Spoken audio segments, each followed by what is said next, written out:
L'un des plus grands talents de la cité se déclare appelé des règles claires. Bonjour à tous et bienvenue. Bonjour à tous et bienvenue au studio TV Acuité au Silmo.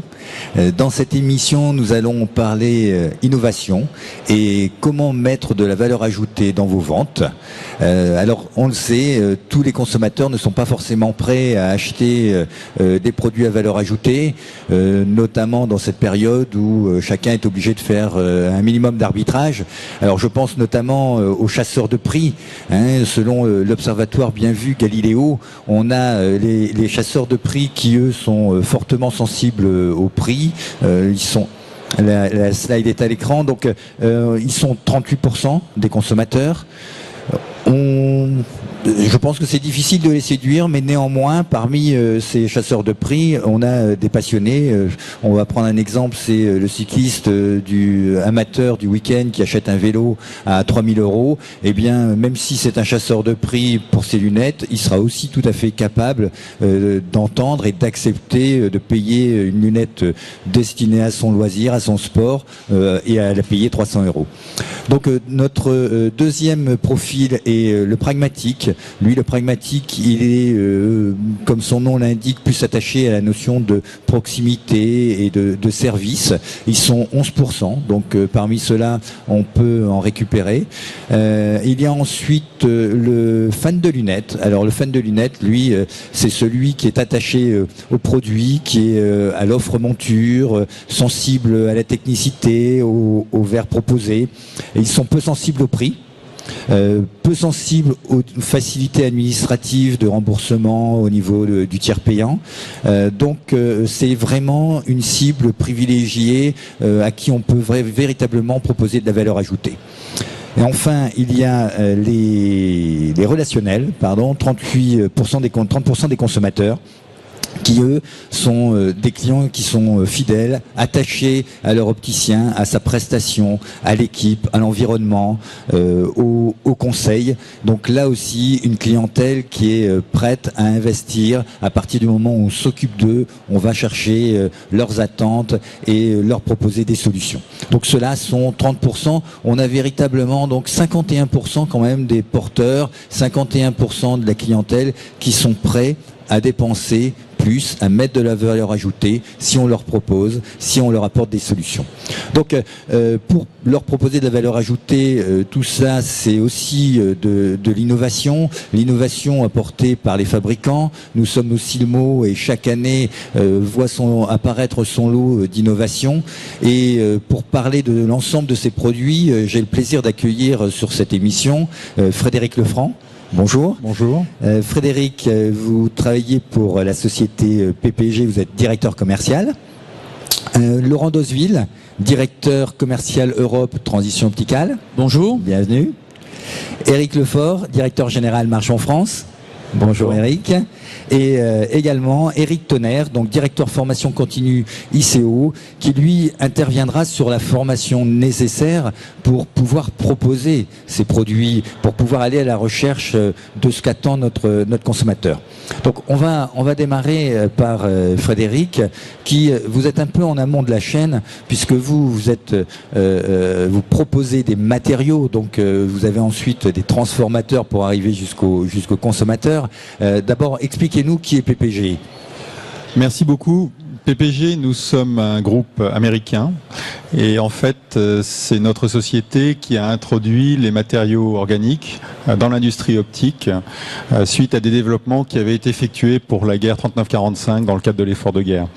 Des matières qui étaient utilisées pour faire des réservoirs d'avion, donc des réservoirs d'essence pour l'avion, des matériels qui résistaient aux agressions des solvants, se sont avérés être les matériaux appropriés pour faire des verres en matière plastique. Et les premiers verres en matière plastique ont été faits dans la cuisine de l'usine de Saint-Maur, de Silor, dans les années 50. Donc à partir de là, l'industrie s'est développée et notre industrie optique chez PPG est adossée au groupe que nous sommes, qui est aujourd'hui le leader mondial de la peinture. Donc quelles ont été notre contribution dans le métier? Le CR39, transition, puisque PPG a développé la technologie et a proposé à Essilor de créer cette société qui a été une réussite dans la profession, mais également les matériaux Trivex et Tribride. Et quand on parlait d'innovation tous les ans, et là c'est la deuxième slide, nous dans notre métier, développer un matériau ça prend 10 ans, et l'imposer sur le marché, que les opticiens prennent l'habitude de le travailler, ça prend 20 ans. D'accord, donc effectivement, pas tous les ans. On essaye, et en fait pour certains fabricants c'est tous les ans, parce que les matériaux se déroulent au fur et à mesure, et les fabricants peuvent choisir de les lancer une année ou l'autre, comme le Tribride récemment, qui a été introduit il y a 2 ans par Novacell, qui a été introduit cette année par OptiSuisse et d'autres sociétés. Laurent, pour transition, comment faites-vous pour apporter de l'innovation au secteur? Alors, nous, notre modèle de création de valeur s'appuie sur, je ne sais pas si on peut passer quelques slides, donc s'appuie sur le fait qu'on ne considère pas transition comme un produit à un prix. Le concept est beaucoup plus large que ça. Si on va sur la slide suivante, en fait, le concept consiste en amont du développement produit, d'investir énormément en recherche et développement. Alors, qu'est-ce que ça signifie la recherche et développement chez nous? Ça signifie avoir une centaine de chercheurs qui travaillent exclusivement sur la technologie transition, sur les molécules photosensibles, les matériaux photochromiques, mais ça signifie également d'avoir des chercheurs qui valident nos produits à tous les niveaux de la chaîne de distribution, que ce soit des matériaux, comme on a pu les voir avec Frédéric, ou que ce soit des anti-reflets, etc. Donc ce sont, je dirais, des investissements importants, puisque le nombre de produits sur le marché aujourd'hui est très large, et une gamme de produits qui est faite pour répondre de plus en plus aux besoins des consommateurs que nous verrons plus tard. En aval de ce développement, nous investissons énormément au niveau du marché en formation, en produits d'aide à la vente, que nous verrons un peu plus tard, mais également nous investissons au niveau du consommateur, parce que notre rôle, c'est de créer de la valeur ajoutée avec cette technologie. On a vu la courbe qui était à droite du graphe qui était précédemment. Quand on regarde la croissance que Transition a eue au niveau européen sur les 10 dernières années, sur une base 100, on se rend compte qu'elle a contribué à la création de valeur dans le marché.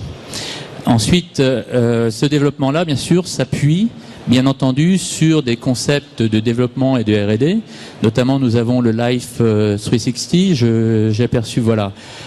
Donc, le Life 360, c'est quoi? C'est un système qui s'appuie sur des bases de données. Au niveau recherche et développement, véritablement, vous avez combien de personnes qui travaillent On a une centaine de personnes qui travaillent chez nous. Centaine de chercheurs. Voilà.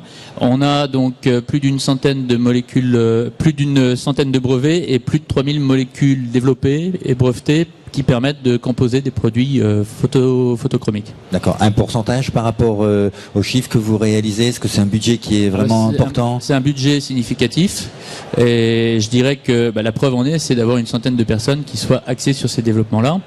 Et je dirais que l'autre méthodologie qu'on a développée à l'occasion du lancement de Transition Signature, s'est appuyée sur ce qu'on appelle le Life 360, c'est-à-dire qu'on a fait des relevés de données à la fois climatiques, à la fois liées aux expositions UV, liées à la lumière. On viendra sur cette partie, comment naît l'innovation. Exactement. Mais c'est très important aujourd'hui parce que ça permet vraiment de développer des produits qui soient adaptés aux utilisations des consommateurs. Donc ça, c'est la partie... Très bien, on est voilà. Tout à fait dans le sujet. Donc, Éric Lefort, au niveau de Marchon, est-ce que vous parlez également de recherche et développement?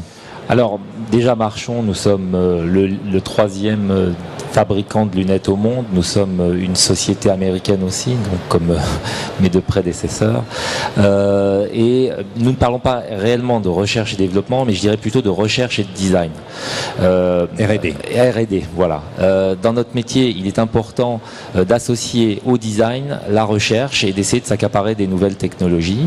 Nous avons des licences qui nous poussent à aller vers ces innovations, notamment la licence Nike. La philosophie de Nike, et on le verra, on rentrera un petit peu plus dans le détail du produit, j'imagine, un peu plus tard, mais la philosophie de Nike, par exemple, c'est d'apporter à l'athlète les meilleurs éléments pour améliorer leur performance.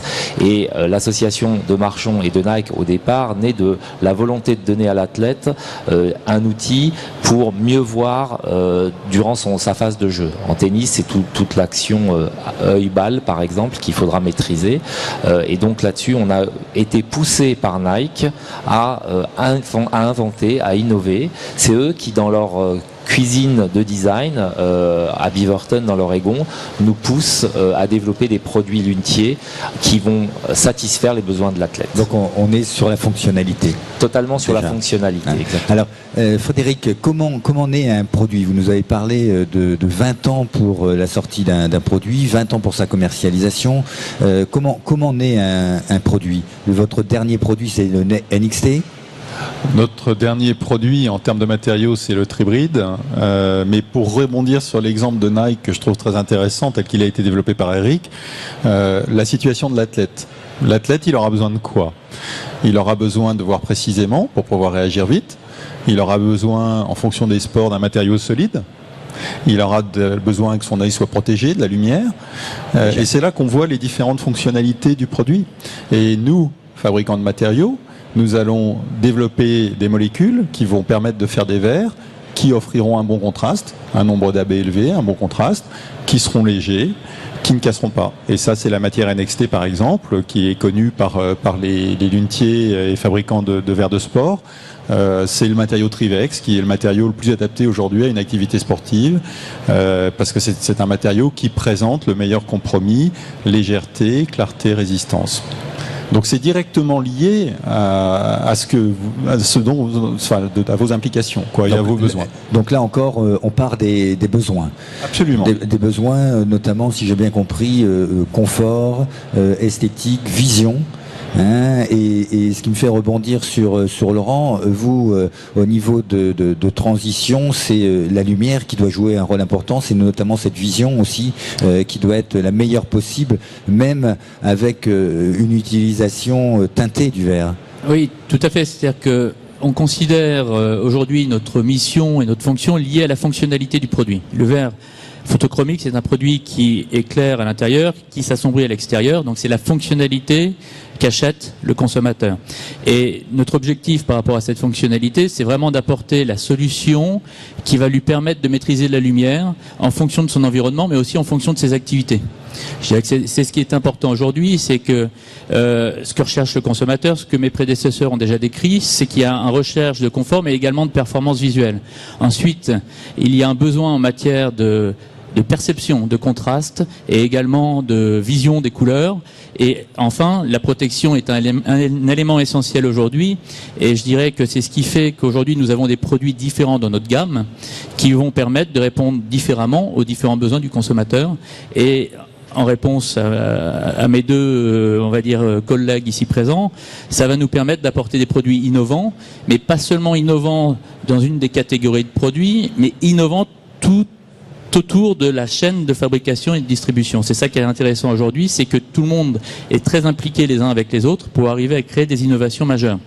Et si je me penche sur une des slides qui est montrée actuellement, la maîtrise de la lumière, c'est notre expertise. C'est-à-dire qu'il faut qu'on appuie notre développement sur la maîtrise de la lumière. Si on peut passer sur la slide qui présente la gamme de produits au niveau Sunwear, c'est donc la gamme de verres solaires à teinte variable cette fois-ci. On a réussi à développer avec un nombre très différents d'acteurs, des visières de casque de moto, par exemple, avec laser, qui permettent aux motards de profiter de notre savoir-faire en matière de maîtrise de la lumière.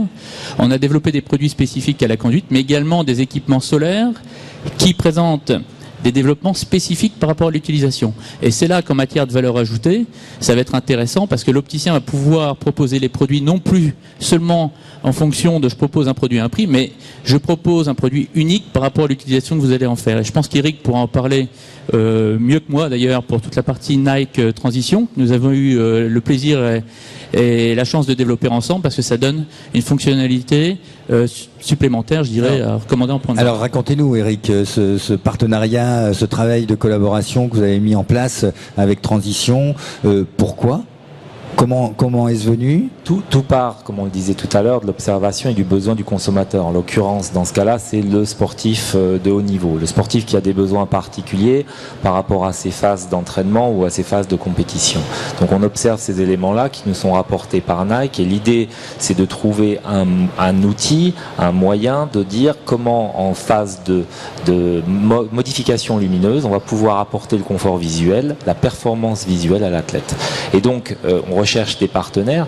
Et ce qui est intéressant de voir, ça va être l'intégration finale du produit. Le produit que nous allons mettre sur le marché, c'est vraiment un produit qui a un nombre de brevets de valeur ajoutée, non seulement au niveau du verre, mais aussi au niveau de la monture. Et ça, c'est le travail qu'on va faire ensemble. Alors, pour en revenir sur Nike, déjà Nike, c'est une société qui baigne dans la technologie.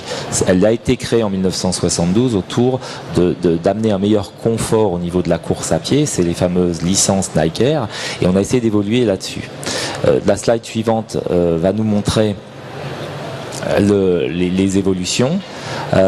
Et au niveau du produit, tout notre travail a été de concevoir des montures qui permettent à l'opticien d'avoir une meilleure tenue avec une accroche occipitale, avec des éléments de légèreté, avec des verres suspendus, par exemple, pour avoir une meilleure relation monture-verre. On va aussi avoir tous ces éléments-là qui vont être intégrés. La lunette va être ensuite équipée de verres transition, et là, on va réellement, c'est le travail qu'on a fait, offrir à l'athlète le moyen en conditions lumineuses dégradées, de voir la lunette s'éclaircir ou s'assombrir. Ça, c'est un travail qui a été possible grâce, je dirais, aux recherches qui ont été faites par nos partenaires. En conditions de lumière dégradée, qu'est-ce que vous voulez expliquer? Vous passez, par exemple, si vous courez le matin, vous démarrez de chez vous, vous allez faire votre jogging, vous allez courir, il va y avoir une légère lumière, vous allez rentrer en sous-bois. Donc pendant la première phase, vos lunettes seront foncées, c'est l'effet transition, et quand vous allez rentrer en sous-bois, elles vont s'éclaircir, ce qui vous permettra de voir parfaitement les aspérités, les reliefs de la route, et d'avoir une meilleure précision pour votre foulée, par exemple. C'est ce genre de choses qu'on D'accord, donc travaille. on prend vraiment en compte les conditions d'utilisation du sportif. Exactement. Très bien. Vous voulez réagir, Frédéric? Je voulais réagir sur l'univers qu'on vient de décrire, qui est l'univers de Nike, l'univers des grands sportifs. Et j'allais dire, chaque consommateur est un grand sportif. Tu l'as évoqué avec la personne qui va aller faire son jogging, mais je crois que là où on s'adresse directement à l'opticien, c'est pour lui dire, chacun de vos clients est unique. Donc l'enjeu, c'est de comprendre son unicité, ses besoins, et de ça pouvoir les traduire. J'avais une slide qui était préparée là-dessus, donc avec les différentes phases de la vente, qui sont quels sont les besoins du client, bien sûr en termes de prescription, de correction, mais après ça surtout, comment vit-il? Qu'est-ce qu'il fait? Le jogger qui part jogger le matin, le petit garçon qui joue au football, qui a besoin d'avoir un verre qui casse pas. Après, il va aller regarder son écran informatique et du coup, il va avoir besoin d'avoir un fort contraste. Et c'est en questionnant le client, en comprenant le besoin du client et en trouvant la réponse technique en termes d'optique et de matériaux aux situations vécues par le client, qu'on va vraiment réussir à promouvoir de la valeur ajoutée et de la qualité. Et à partir de là, vous pourrez rebondir en fonction de ces situations de vie sur des caractéristiques du verre et vous pourrez les expliquer. Et de là, vous pourrez les promouvoir. Et là, l'acte de vente, dont on parlait tout à l'heure, la sensibilité au prix baisse, parce que le client comprendra pourquoi. On va voir avec Eric Tonnerre, justement, qui est ICO, CMO et qui fait de la formation aux opticiens. Est-ce qu'il y a cette sensibilité de l'opticien à l'écoute du consommateur, à la recherche de ses besoins? Est-ce que dans les formations que vous mettez en place, vous avez des demandes pour ce type de formation? Alors oui, beaucoup, et en particulier par rapport aux grandes enseignes qui nous ont demandé de développer ce secteur, parce que les étudiants sortant du BTS opticien-lunetier sont quand même surtout techniciens, c'est dans leur titre, et il faut aussi développer ce côté recherche des besoins. On voit par rapport à ces fabricants que tout part du besoin du consommateur, et quand on est en magasin, quand on est face à un client, il faut à nouveau faire ce travail de recherche du besoin pour sélectionner le produit qui sera parfaitement adapté à l'utilisation qu'il en fera. Donc il y a vraiment ce travail de recherche à faire. Pour moi, le bon opticien présente trois critères, et c'est ce qu'on expose dans nos formations au niveau de l'ICO. Il doit d'abord connaître parfaitement ses produits, et ça, il va pouvoir l'acquérir dans le cadre du développement développement professionnel continu, le parcours de formation obligatoire pour les opticiens. On en parlera d'ailleurs cet après-midi, ça fait l'objet d'une émission. D'une autre. Et donc, il va pouvoir connaître parfaitement la technicité de chacun de ces produits, mais il va falloir qu'il le retranscrive face à un client avec un langage adapté et surtout choisir parmi l'offre la plus générale possible le produit qui sera parfaitement adapté à ce client. Ensuite, il doit posséder une technique de vente. L'opticien est aussi un vendeur et cette technique de vente, il peut l'acquérir en venant faire les formations chez nous. Et les enseignes trouvent en effet que les opticiens sortant du BTS ne sont pas suffisamment formés sur ce sujet. C'est pourquoi ils nous ont demandé de mettre en place une nouvelle licence professionnelle commerce et vente, en particulier développée sur cette technique de vente, plus toute la partie gestion du magasin. Pour nous, ça nous semble indispensable. Alors, je vous rappelle que nous sommes en direct au Silmo, que vous pouvez poser vos questions dans la fenêtre de chat sous la vidéo, et puis également par Facebook et Twitter. Alors justement, on a une question de Alain. Je pense que c'est dans la continuité de ce que vous venez de préciser, Eric. La plupart de ces innovations ne sont-elles pas réservées avant tout au haut de gamme? Alors ça peut arriver. En effet, il y a des produits très développés, très techniques qui vont répondre à des besoins, mais chaque client va être différent et va avoir en effet son besoin particulier. Il peut être passionné et largement investir sur ce type de produit. Et puis d'autres clients, quand ils vont par exemple être porteurs de lentilles de contact, une paire de lunettes pour eux par exemple va être plus basique, et on aura besoin de proposer des verres beaucoup plus simples parfois. Voilà, ça peut arriver.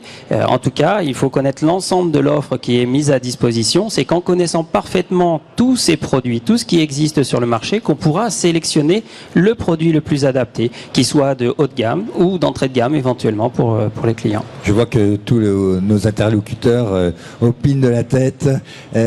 Donc, vous, est-ce que vous faites des choses pour aider l'opticien? Est-ce que vous avez des formations, vous également? Est-ce que vous avez des façons de proposer le produit? Alors, je ne sais pas. Laurent, oui. Alors, effectivement, ce qu'a bien décrit Eric par rapport à la question qui a été posée, c'est l'offre produits qu'on peut apporter. Ça, je pense que c'est essentiel. Et aujourd'hui, on met sur le marché une multitude d'offres. Et c'est là où la connaissance des catalogues produits est extrêmement importante lorsque des jeunes diplômés arrivent dans les points de vente. Parce que l'offre est vraiment très large et seulement une bonne connaissance va permettre de répondre complètement aux besoins du consommateur. Nous, notre rôle également dans notre modèle de création de valeur, c'est d'aider l'opticien à promouvoir nos produits. Et par rapport à ça, on a un potentiel important puisque la part du photochromique et du transition sur les différents pays, on a des pays où la part est au-delà de 20%. Aujourd'hui en France, on est à 11%. Je crois que vous avez des slides pour ça peut-être? Oui, non, alors il y a effectivement une slide où on voit les différents potentiels en fonction des différents pays. Ce qu'il faut retenir là-dedans, c'est assez intéressant, c'est que le métier de l'opticien est complexe aujourd'hui parce qu'il aborde différents thèmes qu'Éric a décrits précédemment. Et en fait, on se rend compte qu'aujourd'hui, 70% des opticiens peuvent ressortir du magasin sans qu'on leur ait présenté le produit. Et donc, quelque part, le consommateur, pardon. 7 porteurs qui sortent d'un magasin ne connaissent pas le produit. N'ont pas entendu parler du photochromique en point de vente. Alors, il faut savoir que le développement aujourd'hui est aussi assuré parce que c'est ce que j'appelle un produit un peu anti-crise. Si on regarde l'Espagne aujourd'hui, le produit est en développement parce que ça a été identifié comme une des valeurs ajoutées. Donc ça, c'est le point important. Alors, est-ce que vous avez mesuré, puisque vous avez là mesuré le nombre de porteurs qui ne connaissaient pas le produit, oui. Est-ce que vous savez pourquoi ils ne connaissent pas? Alors ça, c'est effectivement... Ça fait partie des études qu'on est en train de mener sur le marché pour comprendre le pourquoi de cette démarche-là. Une partie du pourquoi est liée au fait que la recherche des besoins n'est pas toujours complètement faite. Parce qu'en fonction du mode de vie, on pourrait très bien rebondir par rapport aux produits que nous proposons. Et l'autre partie, c'est aussi aujourd'hui une bonne partie du travail de l'opticien est liée à la prescription et qu'il faut qu'on arrive à l'aider, comme mes collègues le précisaient précédemment, qu'on arrive à l'aider à aller plus dans la recherche du besoin et du mode de vie. Parce qu'à partir de là, on pourra plus facilement proposer des produits de ce type. Frédéric, vous n'êtes pas en contact direct avec le consommateur ni avec l'opticien. Nous pouvons être en contact avec l'opticien, mais j'allais prendre un exemple que j'ai entendu récemment, évoqué par un distributeur allemand, un lab allemand, qui nous expliquait qu'aujourd'hui, l'opticien allemand, alors qu'en Allemagne, on est censé être dans un pays de prospérité, en Europe, la principale peur de l'opticien, c'était que le client ressorte de son magasin sans avoir rien acheté. Donc qu'est-ce que fait l'opticien? Il se précipite ce qu'on appelle la chasse de vie aussi en Voilà. France, hein. C'est-à-dire qu'on a le même phénomène où l'opticien ne veut pas, n'a pas envie que son client ressorte sans acheter, et c'est un peu la course au bas prix malheureusement, et sans aller chercher effectivement l'ensemble de ses besoins pour pouvoir proposer des produits que le consommateur, pour lesquels le consommateur est intéressé. Voilà, là on vient d'entendre de transition, 80% des porteurs préfèrent le verre transition quand ils l'ont porté. Donc ça veut dire que quand même il est satisfait. Moi ce qu'on entend, c'est que l'opticien, pour essayer de faire une vente et d'assurer une vente, il va proposer l'équipement le plus simple possible pour encaisser déjà, je sais pas combien d'euros, peu importe, mais pour un minimum plutôt que rien. Alors que si on prend la démarche inverse, qui est de dire, soyons confiants dans la valeur ajoutée qu'on apporte, on vient d'entendre que la sensibilité au prix, c'était au maximum 30% des porteurs. Ça veut dire qu'il y en a 70% qui sont prêts à acheter s'ils comprennent ce qu'ils achètent. Et tous, en tant que consommateurs, si on comprend ce qu'on achète, on sera prêt à investir un certain montant à partir du moment où on en est convaincu. Donc, faisons ce travail d'information, ce travail d'explication. Alors nous, fabricants, nous avons une responsabilité d'information. Dans un cas comme celui de PPG, c'est difficile parce que, étant fabricant de matière, moi, mon métier, c'est de vendre des fûts de matière plastique liquide aux fabricants. Et je dégage pas assez, étant tout à fait en amont de la valeur. Quand un opticien va vendre un verre, moi, mon chiffre d'affaires, ça va être 50 centimes de dollars. Et là-dessus, il va falloir que j'achète des matières et que je les assemble. Donc, j'ai pas la chance d'avoir une force de vente éternelle qui va me permettre d'aller visiter chaque opticien. Donc, il faut qu'on trouve d'autres moyens. On a développé des outils de e-learning pour former, par exemple, la matière Trivex. Vous faites ppgtrivex.com, vous avez un outil de formation pour comprendre ce que le Trivex peut apporter. Et ça, on essaye de l'expliquer. Et c'est notre manière de contribuer à la formation. Hier, j'étais avec Silmo Academy. On visite les différents interlocuteurs, mais on n'a pas la chance d'aller visiter chaque point de vente, malheureusement. Eric, est-ce que Oui. vous voulez rebondir par rapport à ces notions de formation? Est-ce que c'est lié aussi à la formation initiale du BTS? Alors, ça peut être, oui, lié à la formation initiale, mais on voit que le marché évolue en permanence et les nouveaux produits sortent tous les ans. On est là aussi le mot et il y a encore des grandes nouveautés cette année. Et donc, il faut se former tout au long de sa carrière professionnelle, soit par l'intervention des fabricants quand ils viennent nous rendre visite, ça c'est indispensable, ça peut être dans le cadre des stages aussi de la formation continue. Pour prendre plaisir en magasin à faire son métier d'opticien, ça me semble indispensable de vraiment maîtriser ces éléments-là et de pouvoir s'adapter à chaque client. Ça, c'est pour nous un créneau et sur lequel on insiste en permanence. Et pour cela, il faut vraiment connaître son panel de produits. Eric, vous avez une force de vente, donc vous êtes en contact immédiat, direct avec l'opticien, donc je pense que vos délégués doivent apporter un certain nombre d'informations aux opticiens. En effet, les délégués, nous avons 40 ambassadeurs de nos marques sur le territoire. L'une de leurs missions principales, c'est d'apporter des informations, de la formation aux opticiens. C'est l'une des voies. Nous avons aussi, notamment pour Nike, un site où les opticiens peuvent en continu s'informer sur les technologies. Mais ce que je voudrais aussi dire, c'est qu'on a la chance en France d'être dans une industrie optique mature avec des opticiens qui sont très bien formés. On vient tous de l'international, on a tous voyagé et je peux vous dire que la qualité de l'opticien français est très élevée et qu'on a tendance aujourd'hui, les médias nous tirent un petit peu vers le bas en nous ramenant à une relation prix.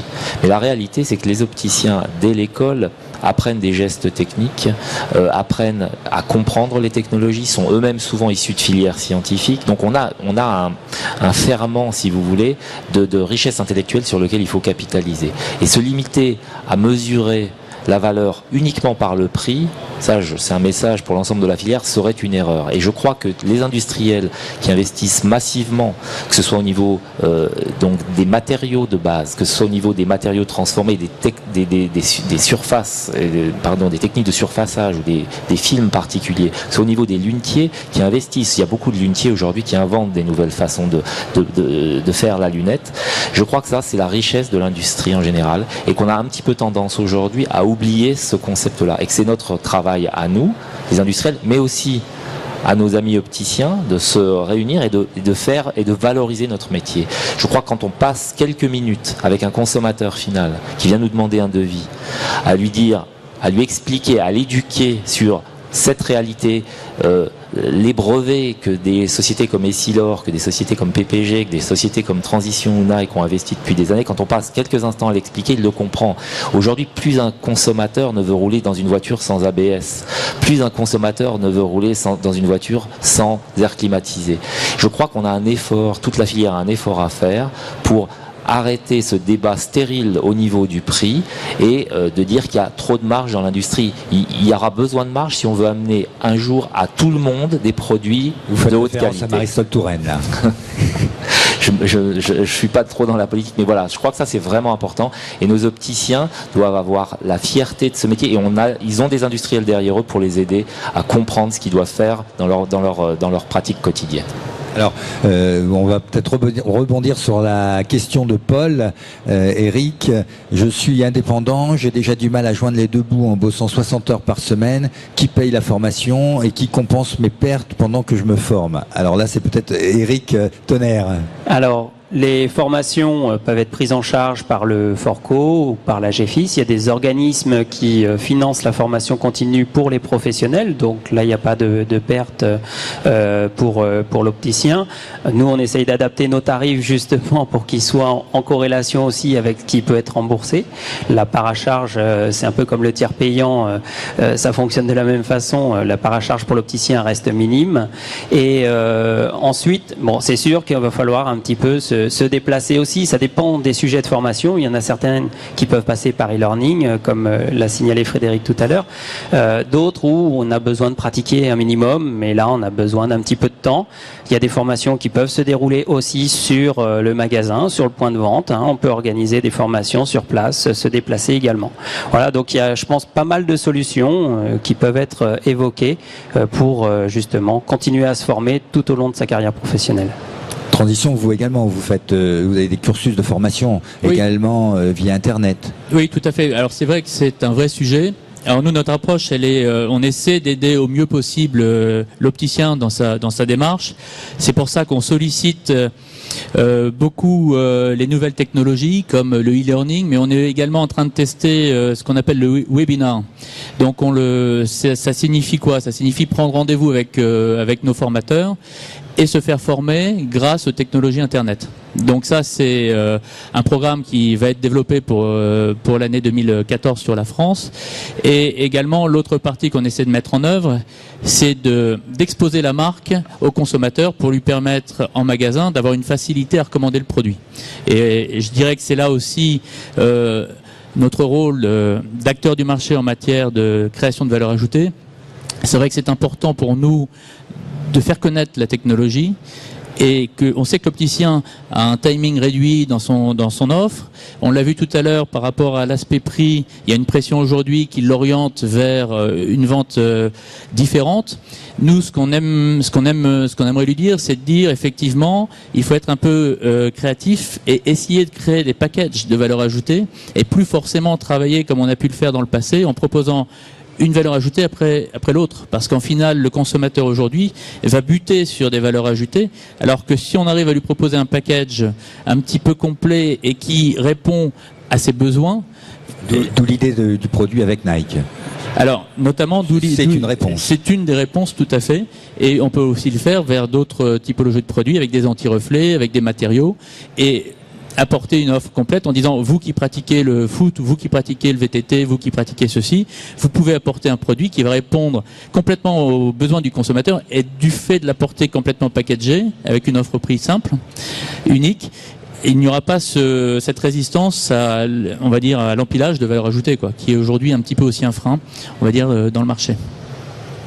Très bien. Bien, écoutez, je pense que de nombreux messages sont passés à destination des opticiens, notamment sortir de cette spirale de prix à tout prix, je vais dire, et puis également cette notion de formation, cette notion d'écoute, d'aller rechercher les besoins pour pouvoir proposer le produit le mieux adapté au client, à son utilisation, à ses loisirs, de manière effectivement à le satisfaire et à lui apporter des solutions.